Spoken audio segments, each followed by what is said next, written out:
Olá, tudo bem? Meu nome é Ingrid, eu faço parte da equipe de vídeos e hoje a gente vai abordar no nosso assunto de química orgânica as funções nitrogenadas, os haletos e os ácidos sulfônicos. Inicialmente, a gente vai falar sobre as funções nitrogenadas. A gente pode definir as funções nitrogenadas como os compostos orgânicos, que além de conter o carbono e o hidrogênio, eles também possuem na composição o átomo de nitrogênio. E em casos específicos também pode ocorrer dele conter o oxigênio, ok? Essas funções elas podem ser classificadas de diferentes formas e as principais são as aminas, amidas, isonitrilos, nitrilas e nitrocompostos. Aqui nós temos alguns exemplos. Por exemplo, aqui nós temos uma amida primária, aqui nós temos uma amida secundária e aqui nós temos uma amida terciária. A primeira função nitrogenada que a gente irá abordar são as aminas. As aminas elas são compostos que são derivados da amônia, ou seja, NH3, e que há uma substituição de um ou mais hidrogênios por cadeias carbônicas. A gente tem que a maior utilização de aminas se dá nos corantes, explosivos e até em determinados tipos de sabão. Além disso, outra característica da amina é que eles são compostos básicos, ou seja, sempre vai haver um valor de pH superior a 7 quando a solução é inserida em meio aquoso. E aí, dependendo do tipo de substituição de nitrogênio, pode haver a categorização da amina. A amina ela pode ser categorizada como primária, secundária e terciária, ok? A amina primária, ela vai apresentar somente um substituinte na estrutura, ou seja, um dos átomos de hidrogênio de amônia. Já na amina secundária, a gente vai ter que vão se possuir dois hidrogênios ligados ao nitrogênio, uma vez que um dos dois átomos de hidrogênio de amônia são substituídos. Já na amina terciária, nós vamos ter que ela pode ser chamada também de amina terciária saturada, e nela vai ocorrer que os três hidrogênios eles vão ser substituídos, ok? Agora a gente vai falar sobre a nomenclatura das aminas. A nomenclatura das aminas, primeiro a gente tem que definir como as aminas primárias e após isso aminas secundárias e terciárias. Para fazer a nomenclatura das aminas primárias, a gente tem que identificar que a nomenclatura vai ser feita pelo nome do grupo mais o nome amina. E aí a gente tem que somente um átomo de hidrogênio da amônia foi substituído por um radical e que é representado, no caso, a nomenclatura dessa seguinte forma: o nome do grupo mais amina. Pronto. Já referente à nomenclatura das aminas secundárias e terciárias, nós temos que o nome se dá pelo N mais a cadeia menor, que no caso é o prefixo mais o IL, mais a cadeia menor e, que no caso é o grupo, mais a amina. Nós temos alguns exemplos para a gente poder identificar como é que funciona aqui a nomenclatura da amina. Esse exemplo aqui é uma amina primária. Então, nessa amina primária, nós temos aqui o grupo principal, que seria, no caso aqui, o H3C. Para se dar o nome desse radical aqui, nós temos que ele possui um carbono, ou seja, met. Existe uma ligação simples, ou seja, an. E aí o nome amina, então metamina. Já nesse segundo aqui, nós temos dois carbonos, ou seja, et. Nós temos somente ligações simples, an, o infixo an, que é referente a ligações simples. E nós temos aqui, após isso, o nome amina. Então, o nome desse radical é etanamina. Nós temos aqui um exemplo de amina referente à nomenclatura das aminas secundárias e terciárias. Primeiro a gente tem que colocar o N, referente à amina secundária e terciária. Depois disso, a gente tem que dar o nome da cadeia menor, ou seja, tem que ser o prefixo mais o IL. Nesse caso aqui, nós temos o metil, ok? Met referente a um carbono e o IL que seria o sufixo dessa cadeia menor. E aí, após isso, nós vamos dar o nome da cadeia maior. O nome dessa cadeia maior será prop, pois existem três carbonos, an em relação somente às ligações simples e o amina, ok? Então, o nome desse composto seria N-metilpropanamida. Já nesse segundo exemplo aqui de amina secundária e terciária, nós temos que primeiro dar novamente a nomenclatura seguindo a regra, que seria o N. Após isso, a cadeia menor, que no caso aqui é o dimetil, ok? E após isso, a cadeia menor, que no caso é o eta, referente aos dois carbonos, aos três carbonos nesse caso. E aí, nós temos aqui o an, que é referente às ligações simples, e o amina, referente à amina. Ou seja, o nome desse composto é N-dimetil etanamina.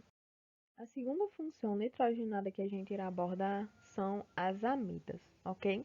As amidas, elas vão possuir o nitrogênio ligado diretamente ao grupo carbonila, ou seja, o N ligado diretamente a um carbono que tem uma ligação dupla com o grupo carbonila. E as amidas, elas são utilizadas principalmente na produção de medicamentos, fertilizantes, adubos, na alimentação do gado, também em explosivos, resinas, polímeros e além da síntese de outros compostos orgânicos, ok? A amida, ela também possui a amida primária, secundária e terciária. No caso da amida primária, nós vamos ter que o nitrogênio ele vai se ligar somente a um carbono no grupo da carbonila.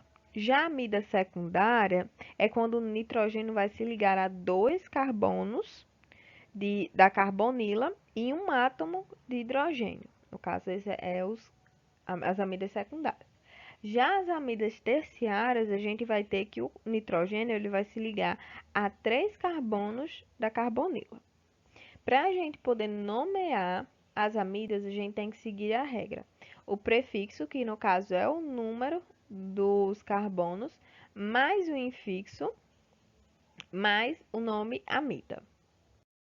Pronto, aqui nós temos alguns exemplos para poder vocês identificar como funciona o nome das amidas. Nós temos aqui o exemplo de uma amida primária e aqui um exemplo de uma amida referente às amidas secundárias e terciárias. Primeiramente, nós precisamos identificar a quantidade de carbonos que existem, ok, nesse composto. Nós temos aqui 1, 2, 3, 4, 5 carbonos. A nomenclatura para os 5 carbonos é pente. Nós identificamos também que existem somente ligações simples entre os carbonos, ou seja, o infixo an. E após isso, pela regra, nós temos que colocar o nome amida. Ou seja, o nome desse composto seria pentanamida, ok? Já para uma amida que é secundária ou terciária, nós vamos ter que é necessário usar o N, como nas aminas, e aí, após isso, é só a gente dar o nome. Primeiro, a gente tem que identificar o radical menor. Nesse caso aqui, o radical menor seria esse daqui, e o nome desse radical, como ele possui dois carbonos, é o et. Como nas aminas, ele vai possuir, ok, o prefixo mais o il. Então, nós temos aqui o etil. E aí, para dar o nome desse radical maior, nós vamos ter que existem três carbonos, ou seja, esses três carbonos é referente ao prefixo prop. Nós temos somente as ligações simples entre esses carbonos, ou seja, o infixo an. E aí, junto, nós incluímos o amida. Então, nós temos aqui N-etil-propanamida, ok? Primeiro, sempre dá um nome do radical menor e após isso dá o nome do radical maior. E aí, diferente das aminas, que o nome é amina, a gente coloca o nome amida, ok? Sempre lembrando do N antes do nome, porque esse N vai indicar a posição no caso do radical. Pronto, o próximo composto orgânico que a gente irá abordar são os isonitrilos. Eles também podem ser conhecidos como isocianetos, ok? E aí eles são compostos que apresentam um radical orgânico R que está ligado diretamente aos isocianetos, que no caso é o NC. E eles são compostos bastante tóxicos e com cheiro desagradável, porém são muito utilizados em sínteses orgânicas. Para a gente poder nomear, ok, os isonitrilos, nós temos que, primeiro é necessário dar o nome do radical, mais o nome carbilamina. Para a gente poder dar o nome do radical, primeiro a gente precisa identificar quantos carbonos existem, ok? Nesse exemplo aqui nós temos 4 carbonos, ou seja, butil, but. E aí a gente vai colocar o infixo ila, pois se trata do infixo que é utilizado para os radicais orgânicos que são saturados, ok? Então, nesse caso, o nome desse composto seria butilcarbilamina. A próxima função nitrogenada abordada serão as nitrilas. As nitrilas ou cianetos, como também são conhecidos, eles são compostos que possuem o grupo CN. E essas substâncias elas são tóxicas e além disso, elas são usadas principalmente para venenos, mas também para solventes orgânicos que são usados para a extração, por exemplo, de pesticidas de plantas ou sementes. Para a gente poder nomear as nitrilas, nós temos que a nomenclatura das nitrilas se dão por o nome do radical, ok? Que seria o prefixo, mais o infixo O, ok? Mais o sufixo nitrila, tá bom? E aí nós trouxemos aqui alguns exemplos para poder vocês entenderem melhor como funciona essa nomenclatura. Primeiro, nós temos que dar o nome do radical, ou seja, nós temos aqui um hidrogênio ligado de forma simples a um carbono que está ligado com a ligação tripla a um nitrogênio. Para a gente poder dar o nome desse radical, a gente precisa identificar o carbono. Nós temos um carbono, ou seja, MET. Nós temos uma ligação simples em relação ao hidrogênio, então nós temos o infixo AN. Após isso, nós vamos colocar o O e depois o nitrila. Então, nós temos aqui como nome desse composto o metanol-nitrila, tá bom? Como segundo exemplo, nós temos aqui um CH3 ligado de forma simples a um carbono que está ligado de forma tripla a um nitrogênio. Nós temos aqui nesse composto 2 carbonos, ou seja, ET. Nós temos uma ligação simples entre esses carbonos, ou seja, AN. E aí nós adicionamos o O, referente à nomenclatura das nitrilas, mais o nome nitrila. Então, nós temos aqui para o nome desse composto aqui, etanol nitrila, tá bom? E assim por diante, os outros compostos seguem a mesma regra. A última função nitrogenada que nós iremos abordar são os nitrocompostos. Os nitrocompostos, eles apresentam um grupo nitro, no caso NO2, que é ligado a uma cadeia carbônica. O nitrobenzeno é o nitrocomposto aromático mais importante, ok? E eles são usados principalmente para solventes de substâncias orgânicas. A nomenclatura dos nitrocompostos é dado por nitro mais o nome do hidrocarboneto. Então, nesse caso, nós vamos ter alguns exemplos aqui para a gente poder entender melhor como funciona essa nomenclatura. Primeiramente, a partir da regra, nós temos aqui o nome nitro. Depois disso, nós temos o nome do hidrocarboneto. Então, o nome desse hidrocarboneto, nós vamos ter que... Nós temos aqui um carbono, ou seja, MET. Nós temos aqui uma ligação simples, ou seja, o infixo AN, mais o O. Ok? Então, nesse caso, o nome desse composto aqui será nitrometano. Nesse segundo caso aqui, nós temos 2 carbonos. Nós primeiro identificamos um nitro, depois o ET, referente aos 2 carbonos, o AN, referente à ligação simples, e o O, ok? E aí, nós temos, no caso, o nome desse composto, o nitroetano. O terceiro composto, nós temos aqui, que primeiro é dado o nome nitro, depois nós temos, referente aos 3 carbonos, o prop, e a ligação simples, que é o AN mais o O. Então, nesse caso, nós temos um nitropropano O.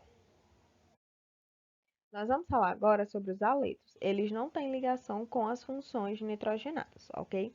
Os haletos, eles são os compostos químicos que possuem qualquer um como representante da família da tabela periódica 7A. Nós temos, por exemplo, o flúor, o cloro, o bromo e o iodo. Os haletos inorgânicos, eles citam meio assim, pois esse grupo eles se encaixam como haletos de hidrogênio, ou seja, em meio aquoso eles se tornam ácidos diarrênios. Nós temos também os haletos orgânicos. Eles recebem essa classificação, pois as moléculas orgânicas possuem átomos de halogênio na sua estrutura.